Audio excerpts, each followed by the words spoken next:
Hi friends, ನನ್ನ YouTube ಚಾನಲ್ಗೆ ನಿಮಗೆ ಮತ್ತೊಮ್ಮೆ ಸ್ವಾಗತ. ಇವತ್ತು ವ್ಲಾಗ್ನ ಸ್ಟಾರ್ಟ್ ಮಾಡ್ತಾ ಇದ್ದೀನಿ. ಇವಾಗ ಬಂದು 10:30 ಆಗಿದೆ. ನಿತ್ಯ ಅಂಗನವಾಡಿಗೆ ಹೋದ್ಲು. ಹಸ್ಬೆಂಡ್ ದೇವಸ್ಥಾನ ಹತ್ರ ಹೋಗಿದ್ದಾರೆ. ದೇವಸ್ಥಾನ ಕೆಲಸ ಮುಂದೆ ಆರ್ಚ್ ಮಾಡೋದು ಸ್ಟಾರ್ಟ್ ಮಾಡಿದ್ದಾರೆ. ನಿನ್ನೆ ಬಂದು ಕೆಲಸ ಮಾಡೋಗಿದ್ರು. ಸೊ ಅದಕ್ಕೆ ನೀರು ಹಾಕ್ಬರೋದಕ್ಕೆ ಅಂತ ಹೋಗಿದ್ದಾರೆ. ಇವಾಗ ಬಂದು ಸಾಂಬಾರು ಪುಡಿ ಖಾಲಿಯಾಗಿತ್ತು, ಅಂದರೆ ಧನಿಯಾ ಪುಡಿ ಖಾಲಿಯಾಗಿತ್ತು. ಅದನ್ನು ಮಾಡಿಸ್ಕೊಳ್ಳೋಣ ಅಂತ ಎಲ್ಲ ತಂದಿದ್ದೆ. ಸೊ ಇವಾಗ ಅದನ್ನೆಲ್ಲ ಒಣಗಿಸ್ಬಿಟ್ಟು ಅದನ್ನು ರೆಡಿ ಮಾಡ್ಕೋಬೇಕು.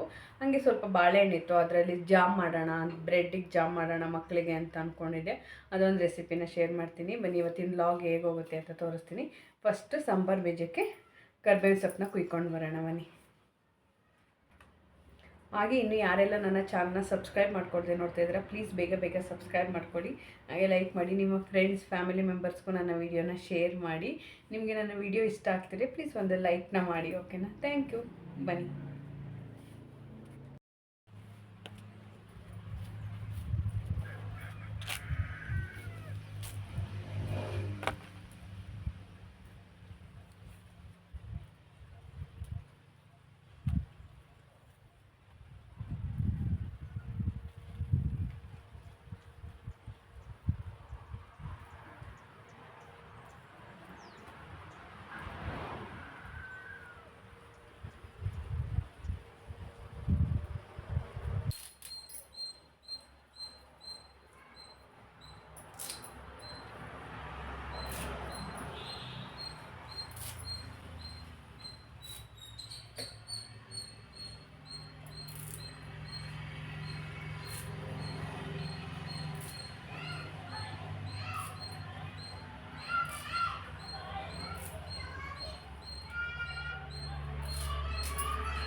ಓಕೆ ಫ್ರೆಂಡ್ಸ್, ನೋಡಿ ಜಾಮ್ ರೆಡಿಯಾಗಿದೆ.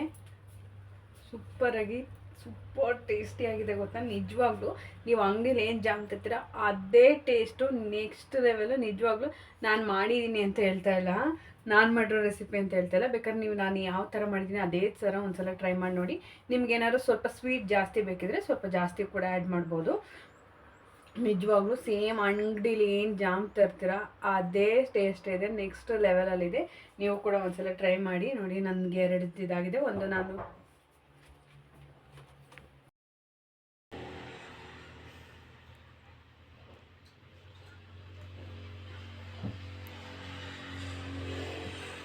ತಿನ್ನು. ಹಾಂ, ಚೆನ್ನಾಯ್ತಾ? ಹೆಂಗೈತೆ? ಇಲ್ಲಿ ಇಲ್ಲಿ ಹೆಂಗೈತೆ ಸೂಪರಾ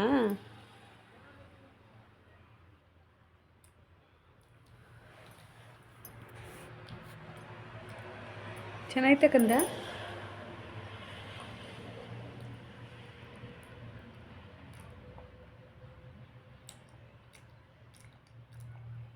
ನನಗೂ ಕೊಡಿ ಒಂಚೂರು ಕೊಡಿ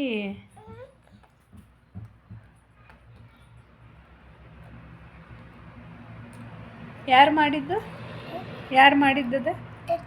ಅಮ್ಮ ಅಮ್ಮ ಹ್ಞೂ ಯಾರು ಮಾಡಿದ್ದು ಅಮ್ಮ ಚೆನ್ನಾಯ್ತಾ ಹೆಂಗೈತೆ ಅಮ್ಮನೆ ಆ ಥರ ಆಯ್ತಾ ಓಕೆ ಫ್ರೆಂಡ್ಸ್. ಆಮೇಲೆ ಗಿಡಗಳಿಗೆ ನೀರು ಬಿಡೋಣ ಅಂತ ಬಂದೆ ನೋಡಿ. ಇದು ಕೆಂಪು ದಂಟಿನ ಸೊಪ್ಪು ಅಂದರೆ ಕೆಂಪು ರಾಜನ ಸೊಪ್ಪು ಅಂತಾರೆ.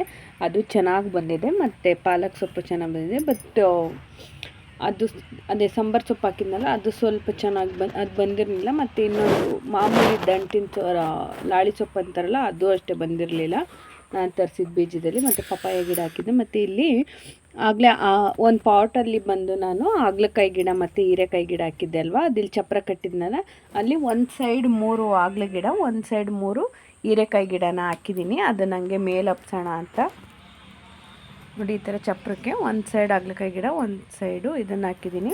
ಆಮೇಲೆ ಹಬ್ಬ ಬೀನ್ಸ್ ಬರುತ್ತೆ ಗೊತ್ತೇ, ಮಂಗಳೂರು ಬೀನ್ಸು, ಅದನ್ನು ಒಂದು ಲೈನ್ ಹಾಕಿದ್ದೀನಿ. ಅದು ಯಾವ ಬೀನ್ಸು ಅಂತ ಸರಿಯಾಗಿ ನನಗೆ ಕ್ಲಾರಿಟಿ ಇಲ್ಲ, ಬಟ್ ಅದ್ರ ಮೇಲೆ ಬೀನ್ಸ್ ಅಂತ ಅಷ್ಟೇ ಇತ್ತು ನಾನು ತರಿಸಿದ ಬೀಜದಲ್ಲಿ. ಅದನ್ನು ಹಾಕಿದ್ದೀನಿ, ಅದು ಕೂಡ ಚೆನ್ನಾಗಿ ಬಂದಿದೆ. ಆಮೇಲೆ ಬೆಂಡೆ ಬೀಜ ಹಾಕಿದ್ದೀನಿ, ಅದು ಇನ್ನೂ ಬಂದಿಲ್ಲ ನೋಡಿ. ಇದು ಬೊಸ್ಲೆ ಸೊಪ್ಪು ಚೆನ್ನಾಗಿ ಬಂದಿದೆ. ನಾನು ಈ ಥರ ಇದನ್ನು ಗಣಕೆ ಸೊಪ್ಪನ್ನು ನೋಡಿದರೆ ಕೀಳಕ್ಕೆ ಹೋಗೋದಿಲ್ಲ. ಅದು ಚೆನ್ನಾಗಿ ಬಂದಮೇಲೆ ಜಾಸ್ತಿ ಸೊಪ್ಪು ಸಿಗುತ್ತೆ ನನಗೆ. ಸೊ ಗಣಕೆ ಸೊಪ್ಪು ತುಂಬಾ ಒಳ್ಳೆಯದು ಹೆಲ್ತಿಗೆ. ಸೊ ಬಸ್ಲೆ ಸೊಪ್ಪು ಕೂಡ ಚೆನ್ನಾಗಿ ಬಂದಿದೆ. ಆಮೇಲೆ ಬಂದು ಇದು ಗೊತ್ತಾ, ಇದು ಸೀಮೆ ಬದನೆಕಾಯಿ ಇರುತ್ತಲ್ಲ, ಅದು ನಾನು ತಂದಿದ್ದು 2 ಫ್ರಿಜ್ಜಲ್ಲಿ ಹಂಗೆ ಇತ್ತು. ಅದು ಅಲ್ಲೇ ಸ್ವಲ್ಪ ಮೊಳಕೆ ಬಂದಿತ್ತು ನೋಡಿ. ಆ ಸೈಡ್ ಹಿಂದೆ ಬ್ಯಾಕ್ ಸೈಡಲ್ಲಿ ಅದು ಮೊಳಕೆ ಬರುತ್ತೆ. ಅದೇನಾಗಿತ್ತು ಅಂದರೆ ಅದನ್ನು ಹಾಕೋಣ ಅಂತ ಎತ್ತಿಟ್ಟಿದ್ನ, ಇಲಿ ಬಂದು ಅದು ಮೊಳಕೆನ ಸ್ವಲ್ಪ ತಿಂದುಬಿಟ್ಟಿದ್ದೆ. ನೋಡೋಣ ಬರುತ್ತಾ ಅಂದ್ಬಿಟ್ಟು ಹಾಕ್ತಾಯಿದ್ದೀನಿ. ಏಕೆಂದರೆ ಇಲ್ಲೇ ಗೋಡೆಗೆ ಹಬ್ಸೋಣ ಅಂತ ಅಂದ್ಕೊಂಡಿದ್ದೀನಿ. ಅದನ್ನು ಇವಾಗ ಬಂದದನ್ನ ಇಲ್ಲಿ ಪಾಟ್ ಇತ್ತಲ್ವ, ಇಲ್ಲಿಗೆ ಹಾಕೋಣ ಅಂದ್ಬಿಟ್ಟು ಇಲ್ಲಿಗೆ ಹಾಕ್ತಾಯಿದ್ದೀನಿ. ಒಂದು ಪ್ರಾಬ್ಲಮ್ ಏನು ಅಂದರೆ ಇಲಿ ಪಾಟಲ್ಲಿ ಹಾಕಿದ್ದೇನು ಏನೂ ಬಿಡಲ್ಲ. ಆವಾಗಲೇ ನಾನು ಇದನ್ನು ಚೆರಿ ಟೊಮೊಟೊ ಬದನೆ ಗಿಡ ಹಾಕಿದ್ದೆ ಅಲ್ವಾ, ಅದು ಆ ಗೋಡೆ ಸೈಡಲ್ಲಿ ಮಣ್ಣೊದ್ದು ಅಲ್ಲಿ ಹೋಗೋಕ್ಕಾಗ್ದಲೇ ನಾನು ಪಾಟ್ ಒಳಗೆಲ್ಲ ಹೋಗಿ ಆ ಗಿಡ ಎಲ್ಲ ಅರ್ಧ ಹಾಳು ಮಾಡಿಬಿಟ್ಟಿದ್ದೆ. ಸೊ ನೋಡೋಣ, ಇದನ್ನು ಹಾಕ್ಬಿಟ್ಟು ಈ ಕಡೆ ಸೈಡಿಗೆ ಎತ್ತಿಡ್ತೀನಿ ನೋಡಿ. ಆ ಥರ ಅದನ್ನು ಮೇಲ್ಭಾಗಕ್ಕೆ ಮಾಡಿ ಹಾಕಬೇಕು. ತುದಿ ಏನಿರುತ್ತೆ ಅದನ್ನು ಕೆಳಭಾಗಕ್ಕೆ, ಅದು ತೊಟ್ಟು ಬಂದಿರುತ್ತಲ್ವ ಕಾಯ್ದು, ಅದನ್ನು ಮೇಲೆ ಮಾಡಿ. ಇದನ್ನು ನಾನು ಯಾವತ್ತೂ ಹಾಕಿಲ್ಲಿದೆ ಫಸ್ಟ್ ಟೈಮ್, ಬಟ್ ಹಾಕಿರೋದನ್ನು ನೋಡಿದ್ದೀನಿ ನಾನು. ಸೊ ಹಾಗಾಗಿ ಈ ಥರ ಹಾಕಿದ್ದೀನಿ. ಸೊ ಇದನ್ನ ಇವಾಗ ನಮ್ಮ ತೇಜು ಬಂದಮೇಲೆ ಎತ್ತಿ ಆ ಕಡೆ ಇಡಬೇಕು. ನನಗೆ ಈ ಥರ ಹೊಸ ಹೊಸ ತರಕಾರಿಗಳೆಲ್ಲ ಹಾಕೋದಕ್ಕೆ ತುಂಬಾ ಇಷ್ಟ. ಸೊ ತೇಜು ಕೂಡ ಬಂದಳು. ಸೊ ಅದನ್ನು ಸ್ವಲ್ಪ ಎತ್ತಿಡೋಣ ಅಂದ್ಬಿಟ್ಟು ಎತ್ತಿ ಇಲ್ಲಿ ಕಡೆ ಲೈಟ್ ಕಂಬದ ಹತ್ರ ನೋಡಿ ಆ ಬದನೆ ಗಿಡದ್ದೆಲ್ಲನೂ ಕೂಡ ಈ ಕಡೆನೇ ಎತ್ತಿಟ್ಟಿದ್ದೀನಿ. ಯಾಕಂದರೆ ಅದು ಇಲಿ ಎಲ್ಲ ಹಾಳು ಮಾಡಿಬಿಡ್ತಿದೆ. ನನಗೆ ಮನೆ ಒಳಗೂ ಹಿಂಸೆ ಕೊಡ್ತವೆ, ನನ್ನ ಗಿಡಗಳ ಹತ್ರನೇ ಹಿಂಸೆ ಕೊಡ್ತವೆ. ಯಪ್ಪ ಕಾಟ ತಡೆಯೋಕ್ಕಾಗ್ತಿಲ್ಲ ಇಲಿಗಳದ್ದು ನನಗೆ. ಅದನ್ನೇ ಎತ್ತಿ ಈ ಕಡೆ ಇಟ್ಟು ಪಾಪ ತೇಜುಗೆ ಯಾಕೋ ಸ್ವಲ್ಪ ಲೈಟಾಗಿ ಜ್ವರ ಬಂದಿದೆ. ನೈಟು ಪಪ್ಪಾಯ ತಿಂದಿದ್ಲು, ಅದರಿಂದನೇ ಅಂತ ಅನಿಸುತ್ತೆ. ಅದು ಚೆನ್ನಾಗಿರಲಿಲ್ಲ, ನನಗೆ ತೋರಿಸ್ತಲೇ ಹೋಗಿ ತಿಂದುಬಿಟ್ಟಿದ್ದಾರೆ. ಸೊ ಲೈಟಾಗಿ ಸ್ವಲ್ಪ ಜ್ವರ ಬಂದಿದೆ ನೋಡಿ, ಹೆಂಗೆ ಎಷ್ಟು ಪೂಸಿ ಮಾಡ್ತಿದ್ದಾಳೆ ಅಂತ.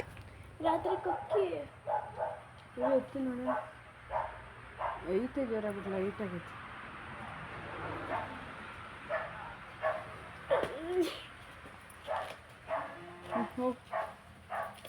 ಬಟ್ಟೆ ಬಿಚ್ಚಾಕ ಹೋಗು, ಬಟ್ಟೆ ಬಿಚ್ಚಾಕ ಊಟ ಮಾಡಿ ಓದ್ಕೊ.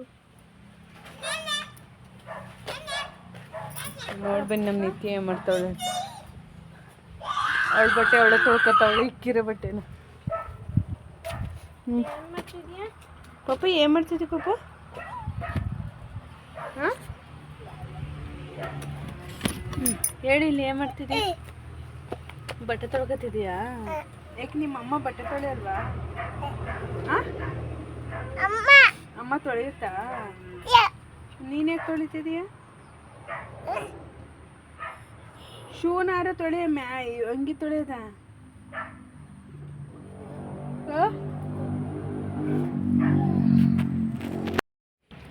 ಆ ಸೋಪು ಅದು ಮುಂಚೆ ಯೂಸ್ ಮಾಡ್ತಿದ್ರು, ಪಕ್ಷಿ ಸೋಪು ಹಸ್ತ ಸೋಪ್ ಅಂತ ಯೂಸ್ ಮಾಡ್ತಿದ್ರು ಮುಂಚೆ, ತಲೆಗೆಲ್ಲ ಹಾಕೋರು ಅದನ್ನು ಹಾಕ್ಬೇಕಾದ್ರೆ ಎಲ್ಲರದ್ದು ತಲೆ ಯಾವ ಥರ ಇರೋದು ಗೊತ್ತು, ದಟ್ಟಕ್ಕೆ ಚೆನ್ನಾಗಿರೋದು, ಅದ್ರಲ್ಲಿ ಜಾಸ್ತಿ ನೊರೆ ಬರೋದಿಲ್ಲ. ನಾನು ತೇಜು ವೈಟ್ ಯೂನಿಫಾರ್ಮ್ಗೆ ಅಂತ ಅದು ಸೋಪ್ನ ತಂದು ಇವತ್ತು ವೈಟ್ ಯೂನಿಫಾರ್ಮ್ ವಾಶ್ ಮಾಡಿ ಹಾಕಿದ್ನ, ಆ ಗ್ಯಾಪಲ್ಲಿ ಅದನ್ನು ತೊಗೊಂಡು ಹಚ್ಕೊಂಡು ಕೂತಿಲ್ಲ. ಅದಾದಮೇಲೆ ಅವಳಿಗೆ ಡ್ರೆಸ್ ಚೇಂಜ್ ಮಾಡ್ತೀನಿ. ನಾನು ನಿತ್ಯನೇ ಆಗಲಿ ತೇಜನೇ ಆಗಲಿ ನೀರಲ್ಲಿ ಆಟಾಡ್ಬೇಕಾದ್ರೆ ಮಣ್ಣಲ್ಲಿ ಆಟಾಡ್ಬೇಕಾದ್ರೆ ಜಾಸ್ತಿ ಡಿಸ್ಟರ್ಬ್ ಮಾಡೋದಕ್ಕೆ ಹೋಗೋದಲ್ಲ, ಅವ್ರ ಪಾಡಿಗೆ ಅವ್ರನ್ನ ಆಟ ಆಡೋದಕ್ಕೆ ಬಿಟ್ಟಿರ್ತೀನಿ. ಏಕೆಂದರೆ ಮಕ್ಕಳು ಮಣ್ಣಲ್ಲಿ ಎಷ್ಟು ಆಟ ಆಡ್ತಾರೆ ಅಷ್ಟು ಅವ್ರಿಗೆ ಇದಾಗಿರುತ್ತೆ. ಬಟ್ ನಾನು ಎಲ್ಲೂ ಕಳಿಸಲ್ಲ ಹೊರಗಡೆ ಬೇರೆ ಆಟ ಆಡೋಕ್ಕೆ, ನಾನು ಇದ್ದಿತ್ತ ಬಿಟ್ಕೊಂಡು ಆಟ ಆಡಿಸ್ತೀನಿ. ನೋಡಿ ಬಾಳೆ ಗಿಡ ಎಲ್ಲ ಈ ಥರ ಆಗಿದೆ, ಯಾಕೆ ಅಂತ ಗೊತ್ತಿಲ್ಲ.